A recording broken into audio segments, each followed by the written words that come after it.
જે ખાસ કરીને ગયા સપ્તાહે IHIPના જે આંકડા આરોગ્ય કેન્દ્ર ખાતે નોંધાયેલા છે તે મુજબ જોવા જઈએ તો મેલેરિયા અને ડેન્ગ્યુના કોઈ પણ કેસીસ ગયા સપ્તાહે નોંધાયેલા નથી, પરંતુ ચિકનગુનિયાનો એક કેસ છે નોંધાયેલો છે. આ ઉપરાંત 1300 જેટલા કેસ છે શરદી ઉધરસ અને તાવના નોંધાયેલા છે, અને 271 જેટલા કેસીસ છે જે ઝાડા ઉલટીના તમામ આરોગ્ય કેન્દ્ર ખાતે નોંધાયેલા છે. હાલમાં મિશ્ર ઋતુનો અહેસાસ છે લોકોને થઈ રહ્યો છે, જેના કારણે વાયરલ ઇન્ફેક્શનની માત્રામાં ઘણો બધો વધારે જોવા મળે છે. લોકોને સિઝનલ ફ્લૂની લક્ષણો છે એ જોવા મળે છે. શરદી ઉધરસ અને તાવ, ઠંડી લાગવી વગેરે લક્ષણો સાથે લોકો છે એ OPDમાં આવી રહ્યા છે. સર, લોકોને કેવી સાવચેતી રાખવી? જે ખાસ કરીને હાલ જે છે મિશ્ર ઋતુનો અહેસાસ થયો છે. સવારે ઠંડી, બપોરે ગરમી અને પછી રાત્રે પણ ઠંડીનો અહેસાસ છે. તો ખાસ કરીને લોકોએ શરદી ઉધરસ અને તાવથી બચવા માટે પુષ્કળ પ્રમાણમાં પાણીનું સેવન, પ્રવાહીનું સેવન છે એ કરવું જોઈએ.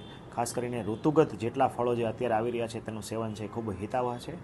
આ ઉપરાંત લોકોએ બની શકે તો ઘરે બનેલો તાજો ખોરાક છે એ ખાવાનો આગ્રહ રાખવો જોઈએ.